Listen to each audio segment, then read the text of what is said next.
अभिजित पाटील. अध्यक्ष महोदय धन्यवाद. पुरवणी मागण्यावरती बोलण्यासाठी संधी दिल्याबद्दल.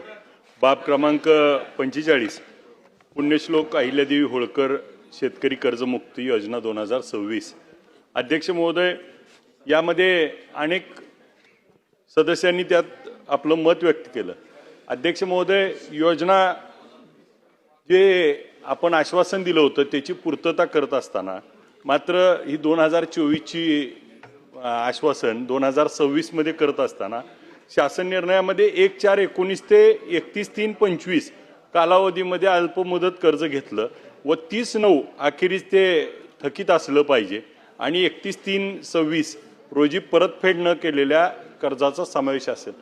ही जी बाब आहे ह्याच्यामध्ये खऱ्या अर्थानं छत्रपती शिवाजी महाराज शेतकरी सन्मान योजना 2017 आणि महात्मा ज्योतिबा फुले कर्ज योजना 19 ह्याच्यात शेतकरी पात्र नाहीत.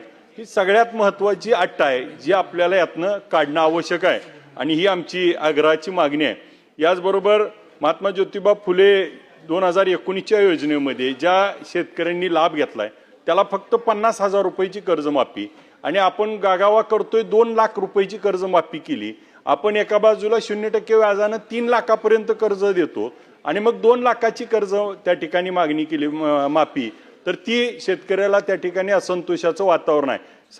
लोकांमध्ये त्या ठिकाणी ही कर्जमाफी तुम्ही देऊन पण आज मिळण्यासारखं वाटत नाही. लोकांना वाटतं की फसवलंय सरकारनं.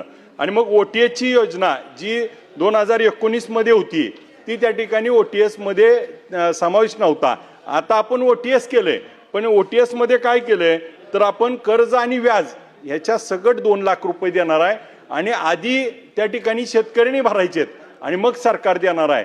माझी आपल्याला या निमित्तानं मागणी आहे की आपण OTS करावं. त्याचं 7 लाख कर्ज आहे तर त्याची OTSची अमाऊंट त्या ठिकाणी आज जर बँकेत गेलो आम्ही नॅशनलाइज बँकेत तर मूळ मुद्दल त्या ठिकाणी 4 लाख आहे आणि त्याचं 3 लाख व्याज झालंय 7 लाख झालंय तर तो बँकवालाच त्या ठिकाणी मुद्दलापेक्षा खाली OTS करायला तयार आहे. आणि मग OTS होत असताना आपल्याला जर त्या ठिकाणी OTSची रक्कम आपण देणार आणि मग आमची शेतकऱ्याची घेतली तर त्याला त्या ठिकाणी 1 वर्षाची मुदत द्यावी. का तर आज गेल्या वर्षी पूर परिस्थिती आली होती. पूर परिस्थितीमुळे त्या ठिकाणी पिकं गेलेत आणि यंदा पाऊस लांबल्यामुळे आताच अजून पीक आलेलं नाही तर ती कर्जमुक्ती त्या ठिकाणी होणार नाही. त्यासाठी हे निकष बदलणं आवश्यक आहे आणि शासन निर्णयात त्या ठिकाणी कर्जमुक्ती त्या ठिकाणी विनाअट सरसगट त्या ठिकाणी आपण देणं अपेक्षित आहे आणि त्याच्यासाठी आपण करावं अशी मी आपल्याला या निमित्तानं विनंती करतो. अध्यक्ष महोदय, आमच्या साखर कारखान्यात कामाला असलेला माणूस ज्याची परिस्थिती नसती तो महाग लागून कामाला लागलाय आणि त्याला 25,000पेक्षा जास्त पगार असेल तर त्याला यात आपण घेतलेलं नाही. मग कामगार म्हणून त्याला त्यातनं वगळावं कारण हा सगळ्यात महत्त्वाची बाब आहे. आणि मग शेतकऱ्याला त्या ठिकाणी कर्ज द्यायचंच नाही का असा देखील लोकांमध्ये संभ्रम होतोय. तर त्या निमित्तानं आपल्याला विनंती आहे की आज आपण बघा 1 वर्ष झालं आमच्यात पूर येऊन गेला.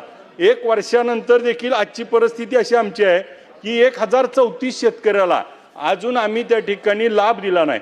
मग माढा तालुक्यात बाधित असणाऱ्या शेतकऱ्याला KYC अपूर्ण आहे म्हणून 1034 शेतकऱ्याला अजून लाभ दिला नाही.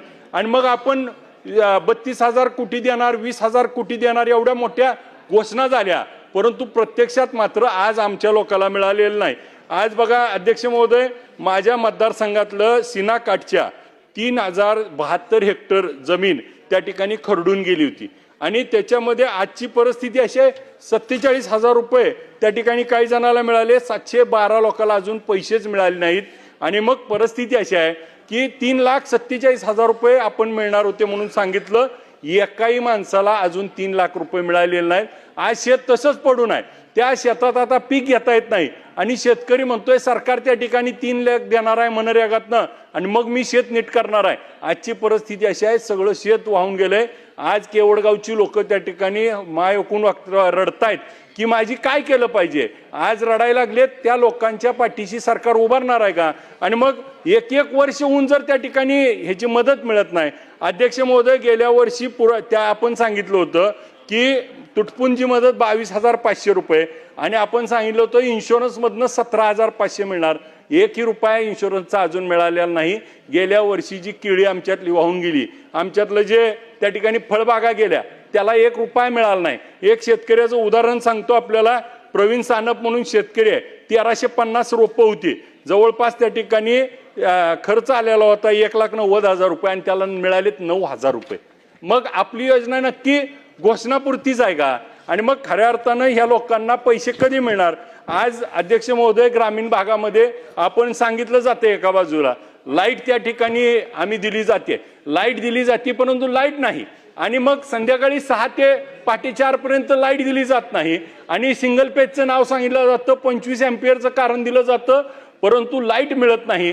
आणि मग इथंच आपल्याला सभागृहात सांगितलं गेलं की लोड शेडिंग नाही। मग लोड शेडिंग नाही तर हे लोड शेडिंग करतायत कुठनं? आणि मग संध्याकाळी आम्हाला लाईट मिळत नाही।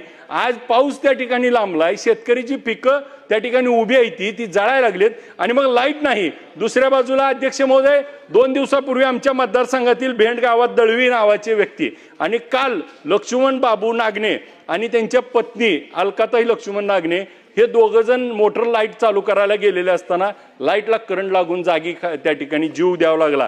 आणि मग असे जर प्रकार घडत असतील तर यांना जबाबदार कोण? आणि मग अध्यक्ष महोदय, लाईटचा एवढा गंभीर विषय आहे, आज सबस्टेशन असतील, डीपी असतील, आम्हाला सांगितलं जातं की तुम्हाला भगीरथ योजनेतनं त्या ठिकाणी घरात लाईट दिली जाईल। मग भगीरथ योजना त्या ठिकाणी आहे तर लाईट का दिली जात नाही? आज आम्हाला त्या प्रत्येकाला अध्यक्ष महोदय लाईट दिली, अध्यक्ष महोदय बोलूया, मगाच्या वक्त्याला तुम्ही 26 मिनिटं दिलेत आम्हाला, आता तुम्ही असं, मी माझ्या पक्षात पहिलाच बोलतोय, अध्यक्ष महोदय 32 मिनिटं दिली, आम्हाला बोलू दिलं पाहिजे अध्यक्ष महोदय। मग आज ह्याची आवश्यकता आहे, सगळ्यात महत्वाची अध्यक्ष महोदय, ग्रामीण भागात आज लाईटची आवश्यकता आहे, पाणी लांबलंय। आज आपण सोलार देतो म्हणून सांगतोय, पण सोलार 400 फुटाच्या खालच्या बोरचं पाणी काढत नाही आणि सोलार देखील आमच्या सोलापूर जिल्ह्यात 9,000 लोकांचे अजून बसवायचे प्रलंबित आहे आणि ज्याला सोलार दिलेत त्याचं मेंटेनन्स होत नाही। आज ज्याची 2-3 वर्ष झाली त्याला रिपेअर करायला लोक येत नाहीत। सोलार लावताना त्या ठिकाणी लोकांमध्ये भीतीचं वातावरण झालंय, तर त्याचा मेंटेनन्स दिला पाहिजे। सोलार त्या ठिकाणी काही जणांचे निस्ते फाउंडेशन करून ठेवलेत, प्रत्यक्षात सोलार बसवले नाहीत। 9,000 सोलार अजून सोलापूर जिल्ह्यातले प्रलंबित आहे। जोपर्यंत ते सोलार तुम्ही 15 दिवसात देणार नाही तोपर्यंत त्याला, आज आमचे अनेक शेतकरी त्या ठिकाणी स्वतःच्या पैशातनं डीपी घ्यायला तयार आहेत, परंतु आपण ती योजना बंद केली आहे, लाईटचं कनेक्शन देत नाही। दुसऱ्या बाजूला अध्यक्ष महोदय, आजची अवस्था अशी आहे की शेतकऱ्याचं पीक जळायला लागलंय आणि मग ह्या डीपीची आवश्यकता आहे। अध्यक्ष महोदय, त्या ठिकाणी आपण जर विचार केला तर आमच्याकडे आज शेतकऱ्याच्या बाबतीमध्ये इतक्या अडचणी आहेत आणि अडचणी सोडवण्यासाठी आपल्याला योग्य ते पावलं उचलावं लागणार आहेत। मुख्यमंत्री बळीराजा पांधन रस्ते योजना आहे, ह्याच्यामध्ये फक्त 1,000 कोटीची तरतूद केली। आमच्याकडे अनेक गावं त्या ठिकाणी रस्त्याची कामं तयार आहेत, तर त्याला 5,000 कोटीची तरतूद ह्याच्यात पुरवणी मागण्यात असणं आवश्यक होतं। अध्यक्ष महोदय, त्या ठिकाणी महात्मा फुले जन आरोग्य योजना या बाब क्रमांक 229, अध्यक्ष महोदय, याच्यामध्ये आपण 744 कोटीची तरतूद केली आहे आणि पंतप्रधान जन योजनेमध्ये 480 कोटी रुपयाची। परंतु आमचे ज्यावेळेस पेशंट त्या ठिकाणी दवाखान्यात जातात त्यावेळेस ते दवाखाने सांगतात की आमच्याकडचे बेड फुल आहेत, आम्हाला आत घेता येत नाही। योजना तर त्या ठिकाणी घेतली आहे, पण त्याची अंमलबजावणी त्या ठिकाणी होत नाही। अंमलबजावणी होत नसल्यामुळं त्या ठिकाणी रुग्णांचे हाल होत आहेत। अध्यक्ष महोदय, याच्यावरती कडक पावलं उचलणं गरजेचे आहेत।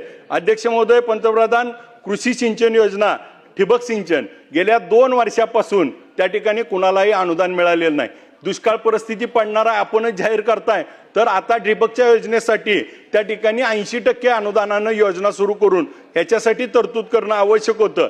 आज डिजिटल त्या ठिकाणी सार्वजनिक शेतकरी AI वापर करण्यासाठी अवेअरनेस प्रोग्राम अजून त्या ठिकाणी राबवले नाहीत, त्याची तरतूद केली आहे, परंतु अत्यल्प आहे। मुख्यमंत्री ग्रामीण पशु उद्योग व्यवसाय 5 दुधाळ गाई म्हैशी देण्याचा जो प्रकल्प आहे, तर त्यामध्ये अध्यक्ष महोदय ही तुटपुंजी त्या ठिकाणी तरतूद केली आहे। ह्याच्यामध्ये तरतूद करणं आवश्यक आहे आणि जास्तीत जास्त लोकांना ते देणं गरजेचं आहे। अध्यक्ष महोदय, ताई इथं बसल्यात, ताई माझ्याकडं टेंभुर्णी, माडा आणि बावी या ठिकाणी दवाखान्याच्या जागा आहेत, 1-1 एकर एसटी स्टँडच्या शेजारी, परत दवाखाने धूळ पडलेत, तिथं डॉक्टर येत नाहीत। आणि मग आज परिस्थिती आमच्याकडे अशी आहे की आमच्याकडे फक्त 19 लोक डॉक्टर आहेत आणि 116 त्या ठिकाणी 116 दवाखाने आहेत आणि आमच्याकडे फक्त 19 डॉक्टर आहेत, तर त्याच्यावर कसं त्या ठिकाणी होणार? तर आपल्याला या निमित्तानं मी वेगळं पत्र पण देईन. 118 गावांमध्ये फक्त 19 दवाखाने आहेत आणि याच्यामध्ये लसीकरण असेल, उपचार असेल, डॉक्टर वेळेवर येत नाहीत. तर अध्यक्ष महोदय, याच्यावरती ताई लक्ष घालावं. अध्यक्ष महोदय, माढा तालुक्यातील उपकेंद्र जवळपास धूळ खाडत पडलेत का, तर त्याची इमारत खराब आहे आणि याच्यासाठी निधीची आवश्यकता आहे.